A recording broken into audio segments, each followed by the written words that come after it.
Welcome back to another episode of the Canon on the Boomer Bus channel. I'm your host, Terry, and thank you if you're subscribed. If you're not, consider clicking the subscribe button, thumbs up. All that help grows the channel. I thank you for it. So today, I don't usually talk about Atlanta. I'm a big fan of Atlanta and watch it, all the new episodes, all that good stuff like everybody. Rewatched a lot of the old seasons during the big breaks. But I don't really, cover it too much. I don't know why. There's not a lot of TV shows that I cover. I think I've done in the past some episode by episode coverage of like a series, but I don't know. They don't always go super well. So I just kind of started letting it go and just watch it and, talk about it amongst my friends and online. But this episode, and really there's a number of episodes, especially I think from season 3, that I could have stopped to really highlight.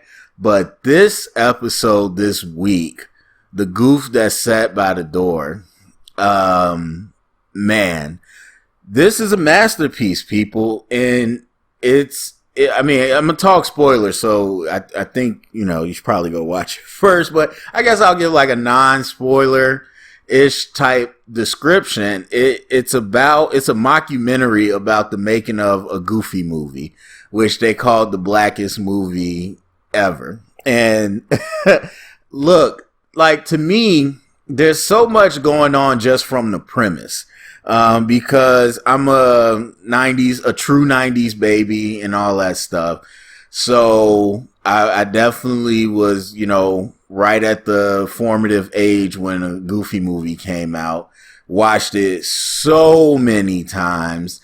And yeah, at my age, I would say it was just like a kid liking cartoons. As you get older, you kind of think about certain parts of the 90s flavor that just play to, probably the black culture, but it's not something that I thought about at the time. But as you get older and, especially now, all the nostalgia for the 90s, a lot of that flavor was in a Goofy movie, unlike a lot of the other movies. People say Lion King's a black movie for whatever reason, but that's Lions in the Jungle. Aladdin is out in Arabia. Like, you got a lot of great Disney movies, but none of them really had like the culture in it, like of the times. And Goofy did. You had Powerline, who was Tevin Campbell. You had the music, the colors. It was one of those few movies in the Disney lineup at that time that kind of had, a current vibe to it. And black culture was the current vibe. So I don't know. I just never thought of it like that. But as I've grown up and you talk to people, people joke around like, Goofy is a black movie. And so that premise is already there. So to see Donald Glover take that narrative that I don't think is huge. I think it's just kind of one of those things you joke about. But he took that narrative and said, I'm going to focus on that. So, okay, like, that's interesting. And then it goes into this documentary style, which for the first 50 to 60%, I really thought was real. And I saw a lot of reviews and reactions. People were like, they thought it was real. And I'm talking about, like, I've watched it twice. And I watched it through other reactors. So I've seen it a couple times. And after the first time, it's funny. Like, most of the stuff is funny.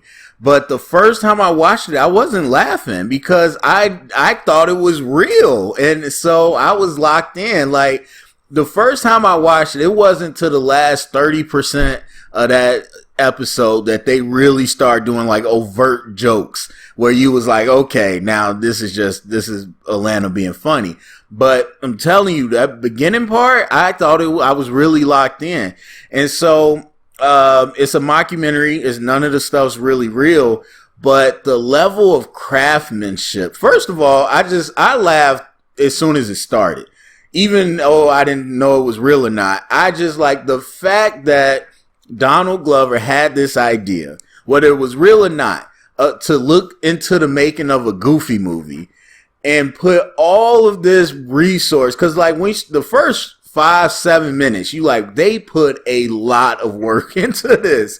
And I'm just like, only Donald Glover would be so ignorant to take this joke so far. And it reminds me of the episode earlier with the lady from the airport, that he went through all of these elaborate things to ruin her life. I'm like, only Donald Glover would do this. And so I'm just laughing at the fact that he even made this. And then you watch it and it's just, it's so good. It's so well made. And it actually strikes a nerve. That's the crazy part. Because even after you know it's not real, everything they're saying is for real. Like what was going on at the times with the LA riots and the black consciousness rising. What was going on TV with the portrayal of, black males, and a lot of the some of the parallels from a Goofy movie to what they were talking about, and just making up this story. Now, look, I like to write. I like to think creatively. My imagination is big. So I respect that you could just take this premise and then build out a whole entire alternative history around it, in which this is how a Goofy movie got made. So it was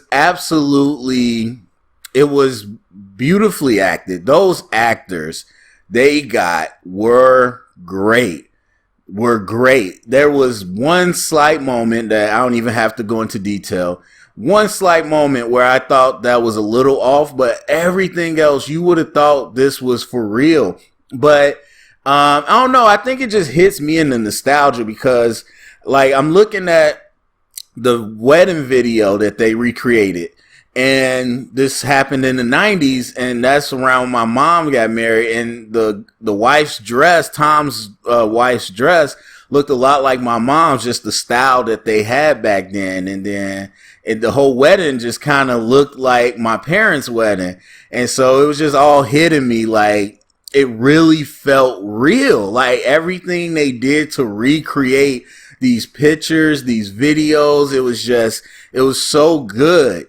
But the level of detail, like, and I looked some stuff up, but just listening to some reviewers that go real deep into it, the level of connections and detail in it is just crazy. Like the Goof Who Sat by the Door. There's a book, The Spook Who Sat by the Door, that I'd never heard of. And so, that's clearly the connection they made off of it, which, was kind of like this idea of, not tokenism, but kind of like black affirmative action, kind of like black exceptionalism. This idea of, having to have all that weight on your shoulders. As like that black person, as obviously was the story of Tom Washington, but like everything they did to create the story, and then they use a real article, like use a couple things that are real. The real article where they describe Goofy, which if you look at the old school Goofy stuff, you can clearly see that they kind of fashioned him after, like they said, a hick hillbilly or Negro or colored boy, as they say. And so people always kind of said Goofy is black, and that there was this kid that kind of latched onto that and reformed it into like the black culture that he was seeing around him. And then, once he got his shot, then he wanted to really take the culture and put it onto the screen, and that's kind of how a Goofy movie came out to be. But like I said, even though it's not real, there's just so much poignant content in it.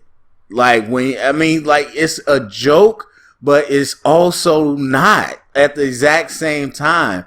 When you really look at all the stuff that it has to say, it feels a lot like Between the World and Me with Ta-Nehisi Coates, and this idea of a black father trying to raise his black son in this world that we're in and trying to leave something for him.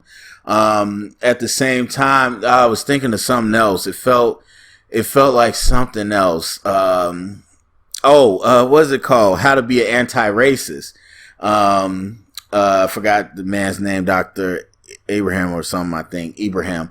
But it felt like that, like just kind of growing up in your environment and not really knowing the rest of the world, and then going out to see the rest of the world and knowing that, you know, it didn't place much value on your culture and who you were.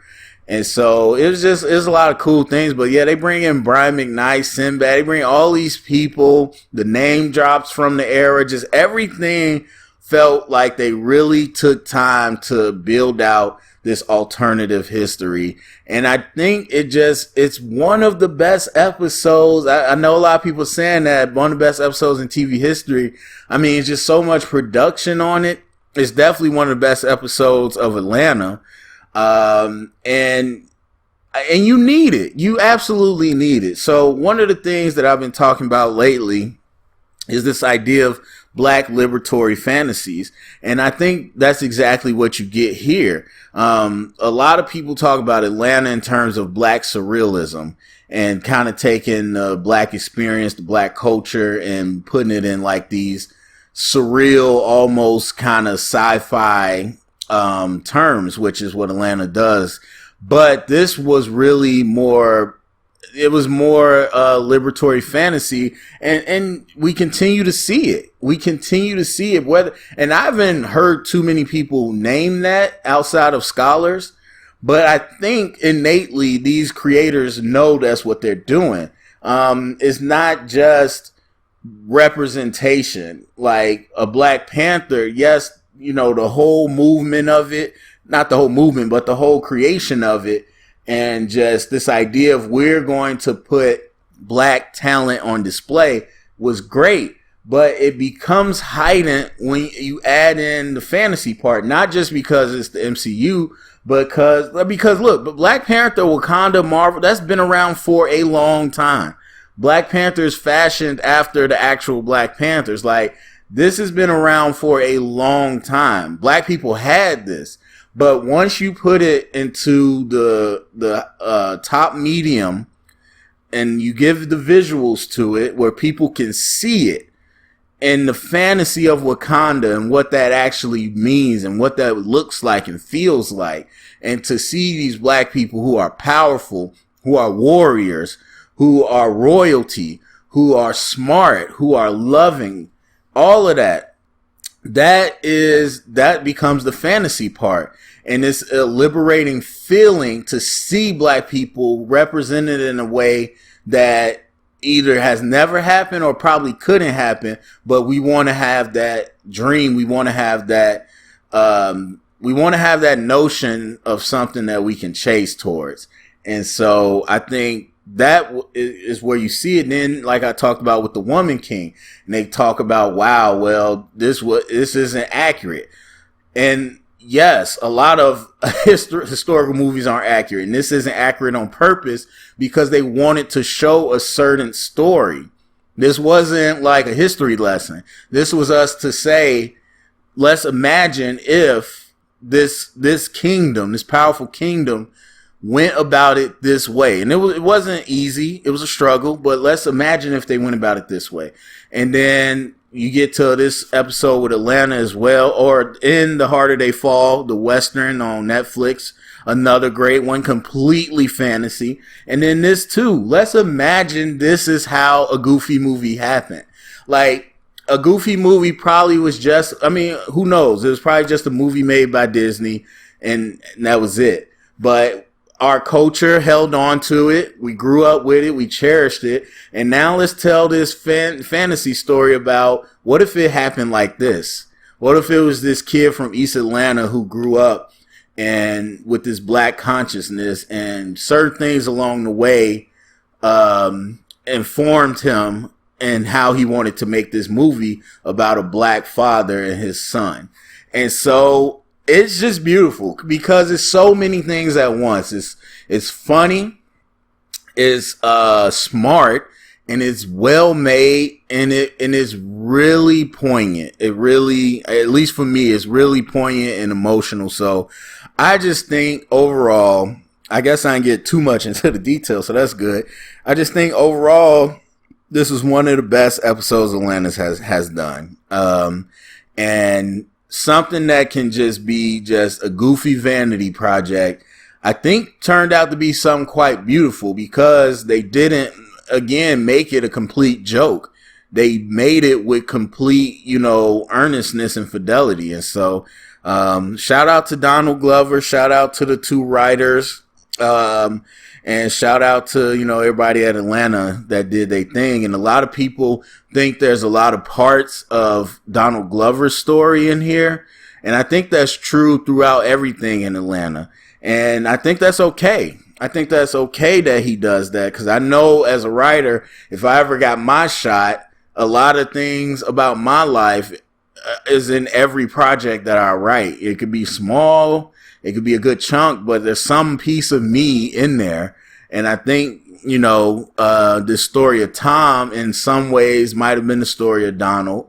And you could watch this episode over and over and see it from different ways. And I think that's what makes it cool. So that's it for me.